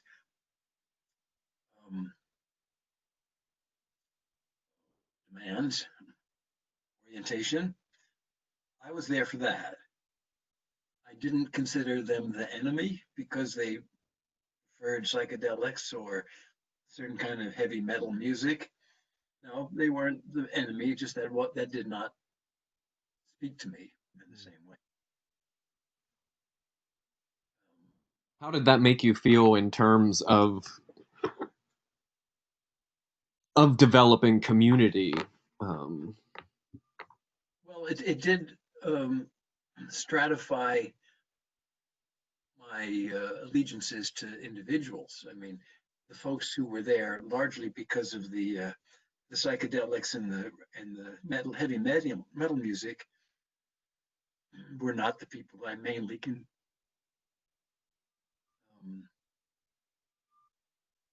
engaged in what little social time I had. Mm-hmm.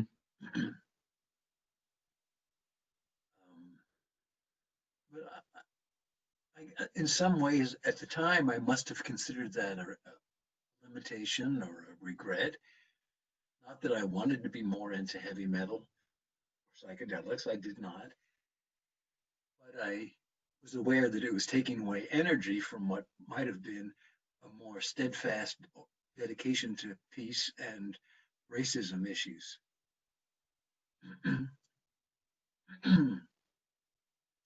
and also feminist issues, which I did take seriously, but I wasn't able, I don't know if I was in a position to change much beyond my own behavior, which I have tried to work on.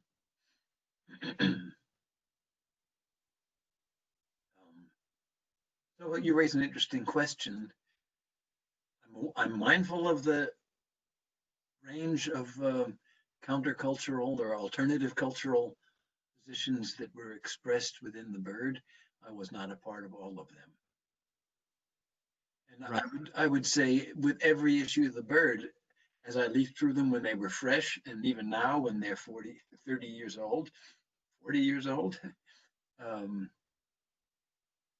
I cringe a little bit on the emphasis that turned me off of some of those countercultural things. But I'm glad that I didn't let that dissuade me from participating anyway.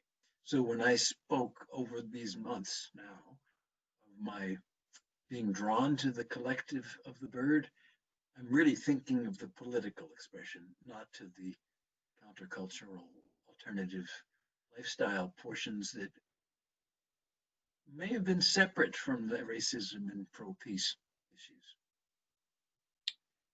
What about, I was quite selective in that respect. What about the sides of the counterculture that were, um,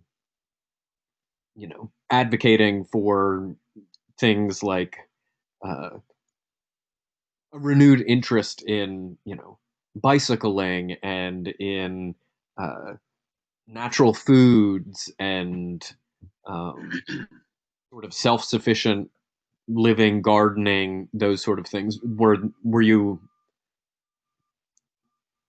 did you clue in to those things, and were those interesting to you, or They were. I absorbed some of that. Some of those themes were not innately in my brain when I got here, and gradually they arrived. I saw the wisdom and merits. I also have seen, right up to the present, some of the illogical and unsubstantiated, I would say unscientific approaches to Mhm. things like what is natural food, or alternative medical care, with which I probably strongly disagree. But up to the point that I thought they represented active danger, I didn't choose to contest those views in an active way.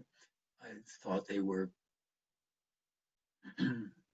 probably consequences, bad experiences in the current system that we all agree were bad, but that doesn't mean that the alternative that springs to mind is necessarily good. Mhm, mhm. That was sort of the theme that came up repeatedly within the medical column that Dan Blumenthal and I wrote.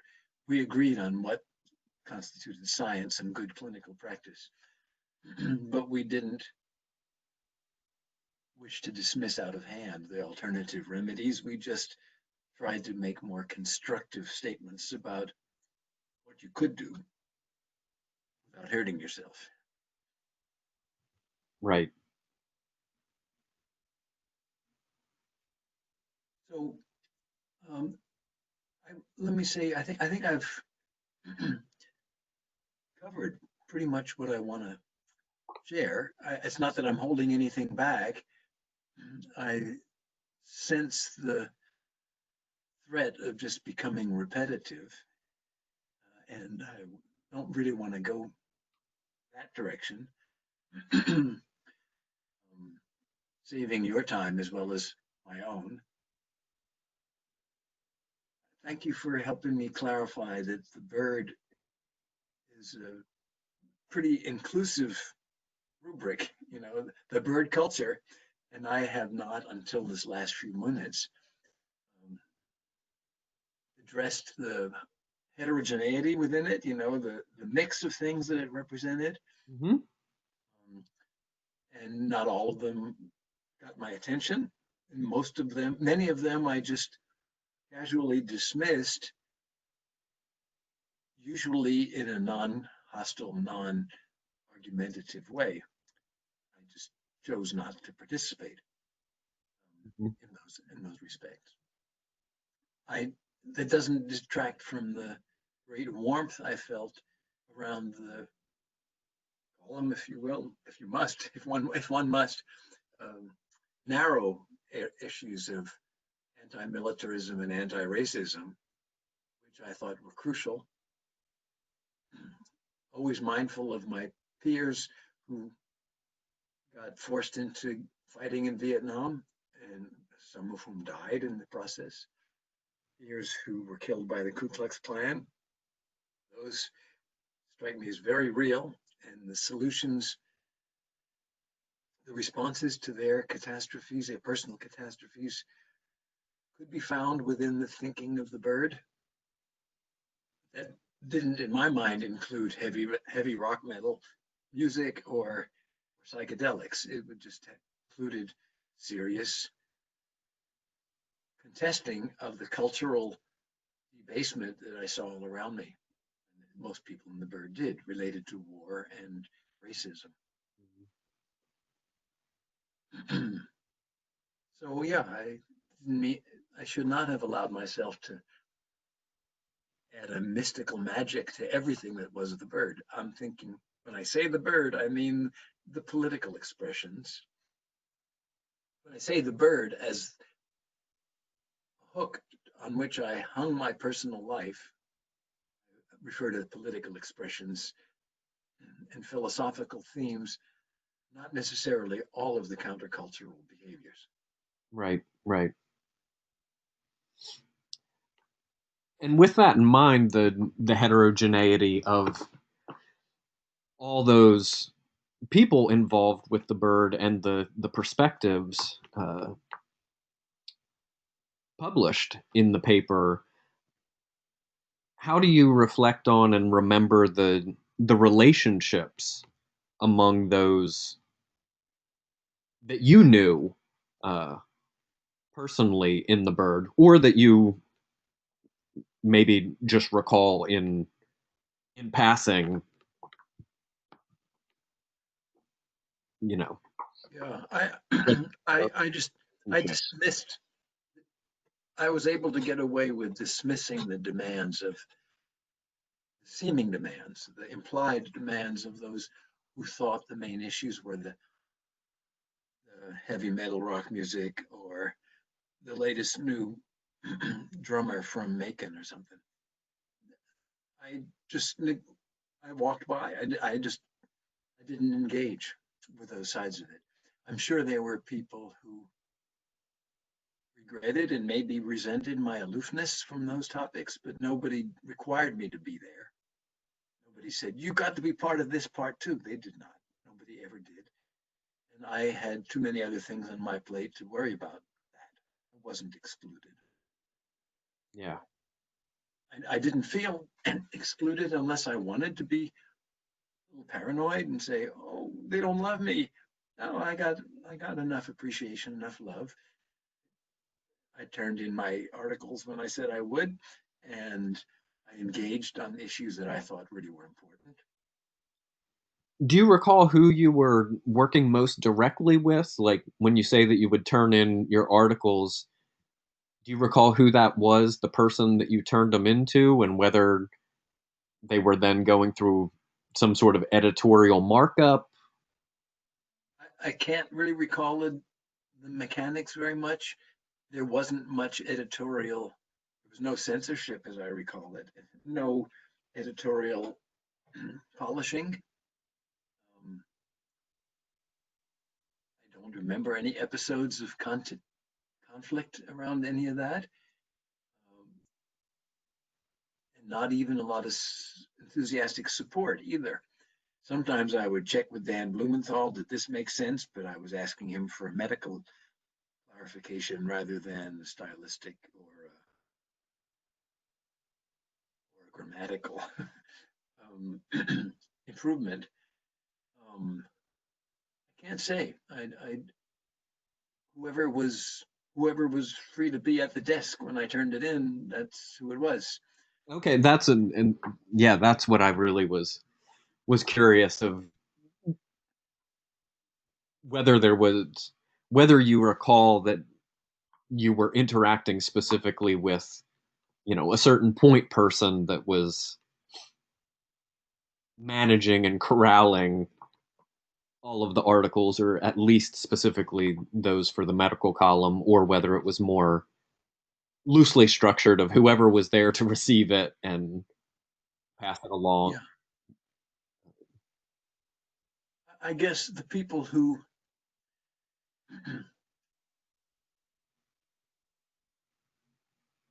the people who were prominently identified with the countercultural aspects that didn't interest me wouldn't take that article. I mean, not that they rejected it; they weren't there. It wasn't in the natural flow of things that they would want to see it, and the neglect was comparable on my side.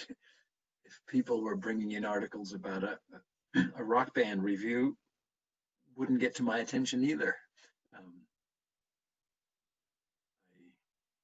the word neglect is, I mean it benignly. It just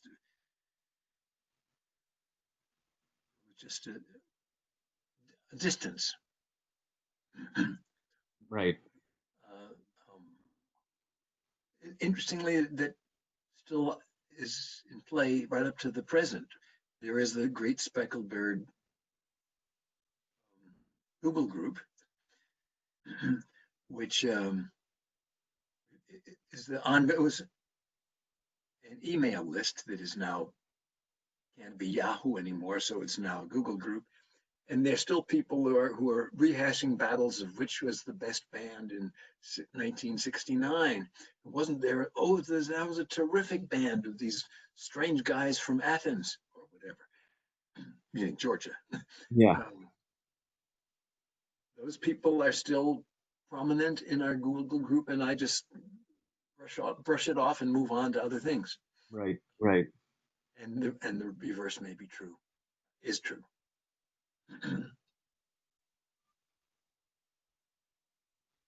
Well, you mentioned that largely your entree into the bird was through a chance meeting with Sue Thrasher in New York before you even moved to Atlanta, and then her introduction to Tom and Stephanie. Did other bird folks, in addition to those three? Those would have been the closest three that would come to mind if you nailed me to say, give me some names, Tom, Steffi, and Sue Thrasher, although Sue was already on her way out of Atlanta, I think, by the time we finished our bird experience together. I don't remember exactly. Mary Breding, with whom I co-wrote some stuff, I would add to that list. And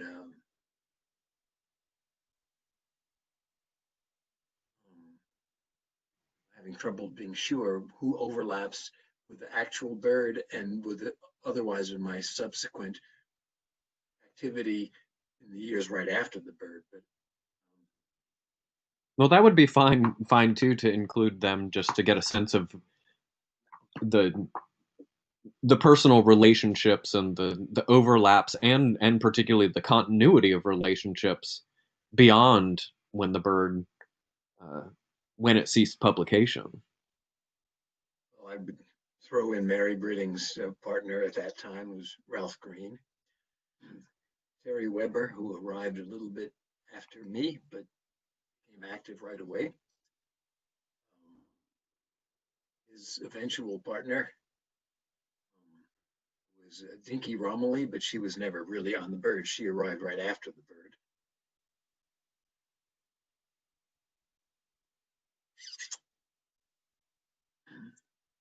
That will give you enough points to pull together. Yeah. I can't think, others will come to mind, I'm sure. Those were probably the most regular and reliable connections. And have you continued relations Yes, with them and any other bird folks over like into the present? those are the same names would right there. So clearly it influences my memory of the period to say those are people that I still consider to be close friends. Yes.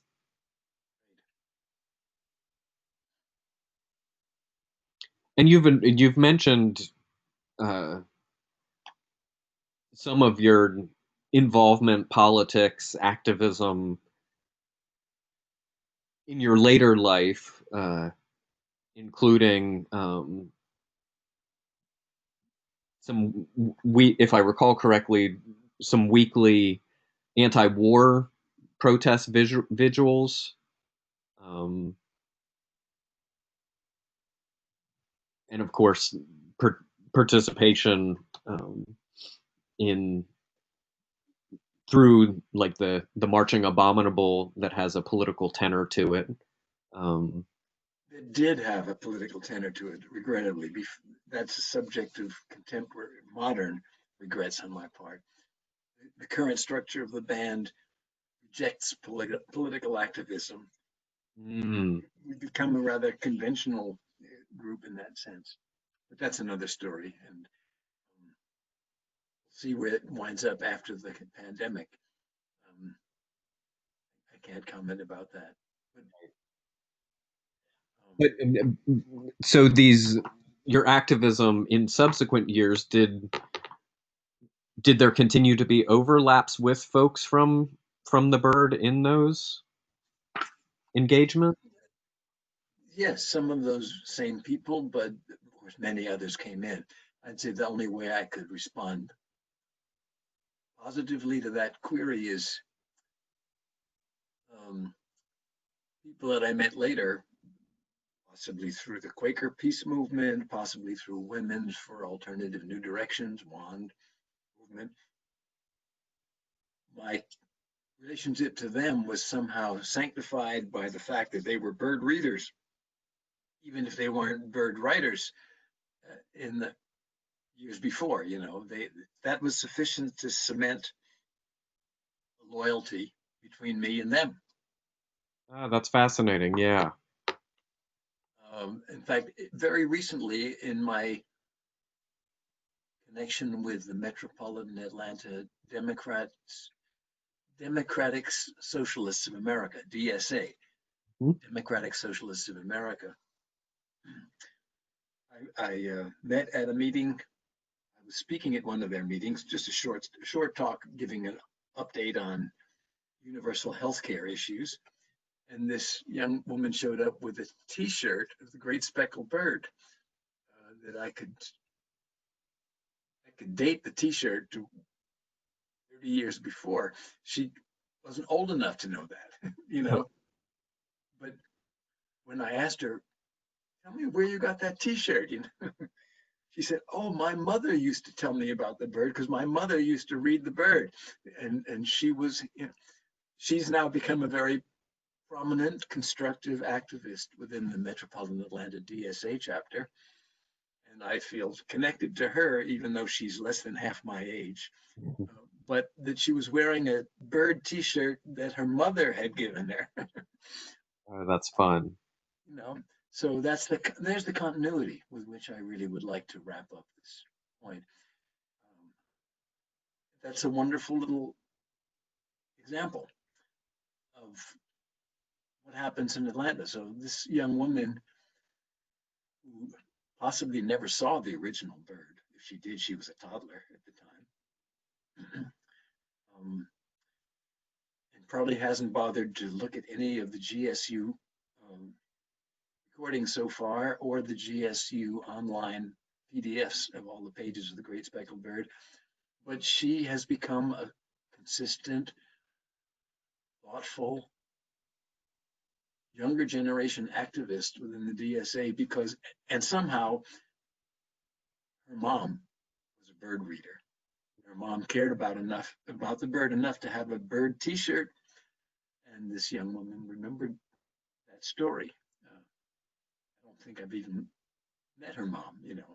Hmm. Reason to meet her mom, but it sort of there's the legacy Yes. I'd like to share with the future generation, saying, it showed up in this intergenerational connection that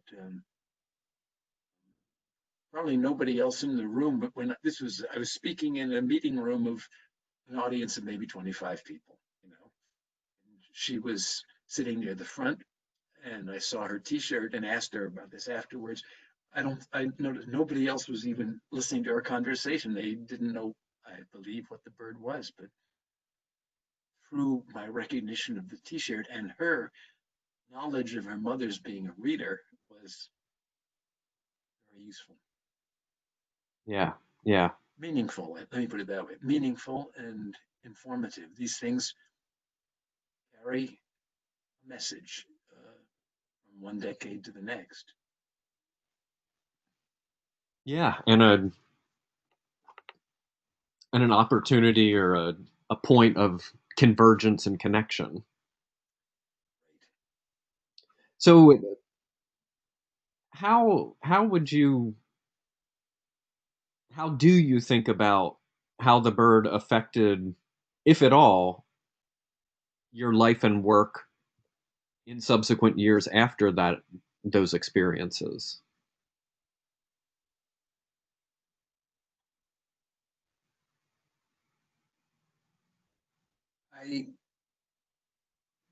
well, the main contribution was connecting me to individuals whom I felt I could trust on the basis of our shared experience, not the shared countercultural experience, but our shared experience caring about the major issues I mentioned, such as racism and militarism and depredations of capitalism out of control. So it connected me to those voices. And to the extent that I am now and will be for the remaining years of my life a resident of Atlanta, it helps to establish my bona fides. When I meet new people, if they're old enough to have any glimmering of a recollection of the Byrd era, I can establish my posture, my position with them pretty quickly by saying, well, I knew about the Byrd, I played a role. Mm-hmm. That's shorthand for saying I belong here.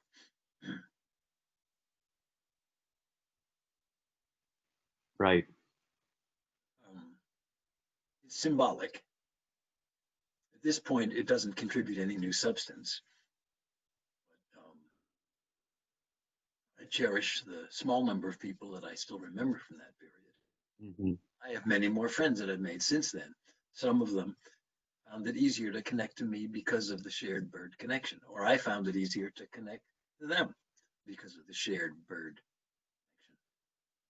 Right. It's a symbol of, could have been the union I used to be in, but I wasn't in a union. Could have been the church I might used to be in, but I wasn't in the church.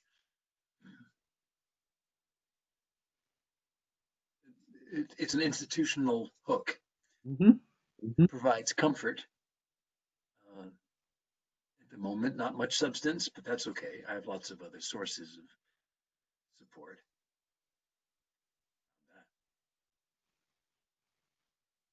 Let me stop there, Andy. I feel like I'm wearing out, and I don't know that I have anything fresh or new to add to the big picture of what your oral history project is collecting.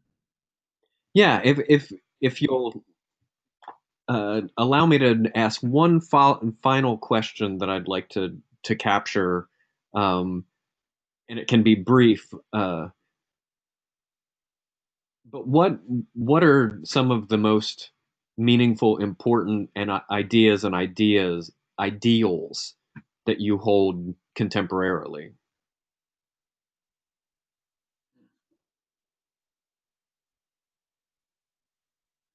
That's not there's no short or simple answer to that.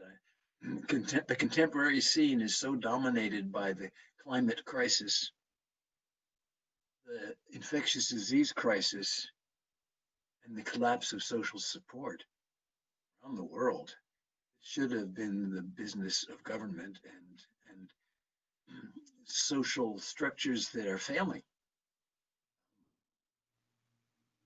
There were glimmers of all of that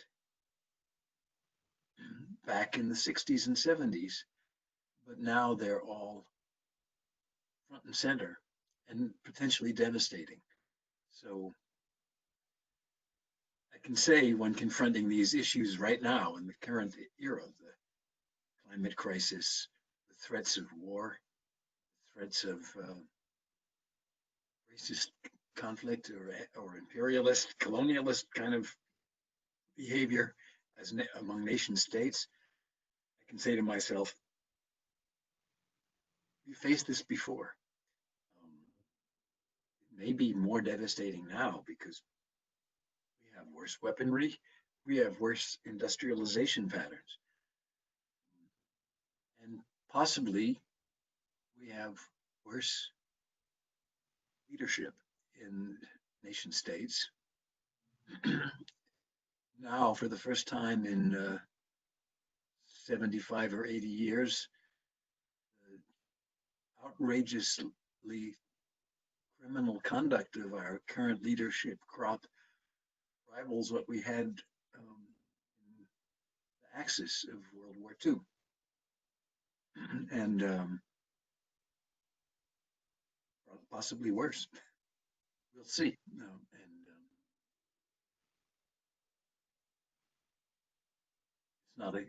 It's not a totally comforting thought, but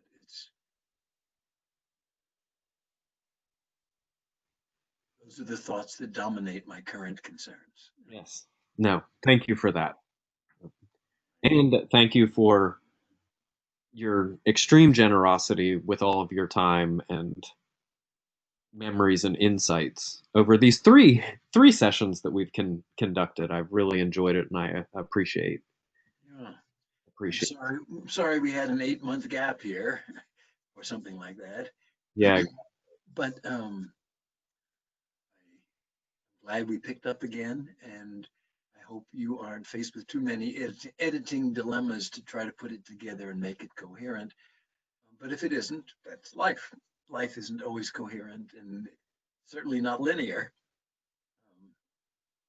No, absolutely. And I think that it stands wonderfully just as it is, needs no editing, and particularly this final session we've conducted, that it is quite revealing in what we've been able to discuss, but also the hiccups in technology as a result of the world we're living in right now.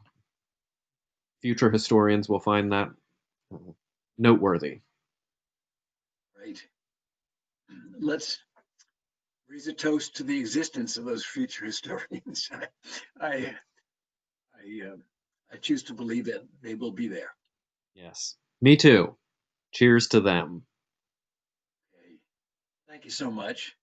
Well, thank you, Henry. I will message with Catherine just so that she knows that we're wrapped up and that she can stop the recording and begin to assemble everything on her end. Good. That will be fun.